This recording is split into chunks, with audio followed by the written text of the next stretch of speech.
Hello and welcome. This is Pastor Lucy Painter with your daily insights. If you have read the story of Job, you definitely know he was a famous man. He had a lot of servants and many animals as his possessions. These were the measures of wealth in those days. Silver and gold and bronze and all those things included. We are not told if he prayed for any of it or how he came to have so much wealth. But if it were many people in the world right now, they would have stopped right there. They would have been very content in that state. But if you read Job 1:5, you realize that Job did not stop at his wealth. His spiritual life was as outstanding, as distinguished as his wealth. He was so spiritually sensitive that he constantly worried about how his children were failing spiritually, to the extent of offering sacrifices on their behalf. I've always marveled about that fact. That has always marveled me. And this is what I want us to talk about today. Because sometimes when we are at the height of our success, we tend to look at possessions apart from God's goodness. As rich as he was with all the wealth he had managed, Job was as meticulously godly man. He still had time to serve as a priest to his family. He was so in touch with God that he was anxious that his children should love God as much as he loved him.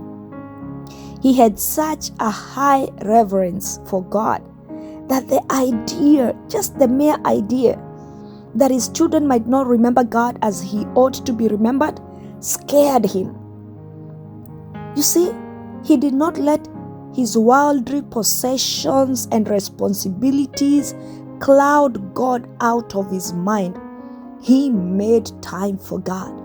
He made time to serve as a priest to his family. This is a man who could have made a very valid excuse or excuses for not having time for God. Oh yeah, he had a lot to manage, a family, he had kids who needed looking after. Remember that episode when I talked about me and my excuse, I got a kid, I can't, I don't have time for God, He could have said what some of us say when we can't make time for God. God gave me all this. He will surely understand. But Job remained a devout man, despite all his engagements, despite the busy schedules of a man as prosperous as he was. His piousness remained unremitted. And this is the question I want us to ask ourselves today. Can we pass this test?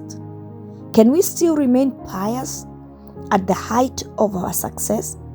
Can we be able to resist the temptation of letting our possessions, engagements, and schedules get in the way of our worship? You see, we would have no excuse if we let abundance get between us and our devotion to God.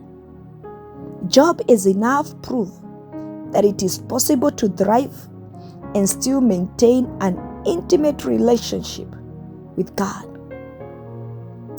This has hit me hard because I thought of the excuses we give to not even check on our friends. And as I'm talking, I've given these excuses to my friends, Oh, it's a school. It's a work schedule. You know how it is. Huh? And I thought, if we do give these excuses for family and other relationships, what about our spiritual relationship with God? And our friends, because they love us and our family may understand. But will God understand while people like Job are an example for us that success does not need to deny us the time for fellowship with other believers? It does not need to be the reason Why we can't make time to pray together, to teach our children about God. Our love for God should be enough such that even when we do not lack in anything, our hearts still break at the thought that our children or spouses might turn their hearts from the Lord. If there was no reason to worry about anything else in this world, would God and the things of His kingdom be enough reason for us to be constantly concerned and seeking after them? We are praying as we launch into the deep, and we are believing God that we are going to experience abundance this year. And it's my prayer that we do not let it kill our zeal for the glory of God. That however great the blessing of God are going to be, we will not neglect God.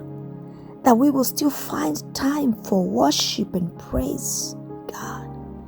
In Jesus' mighty name. This is Pastor Lucy Painter with your daily insights, and this is Test of Abundance, Day 9. Shalom.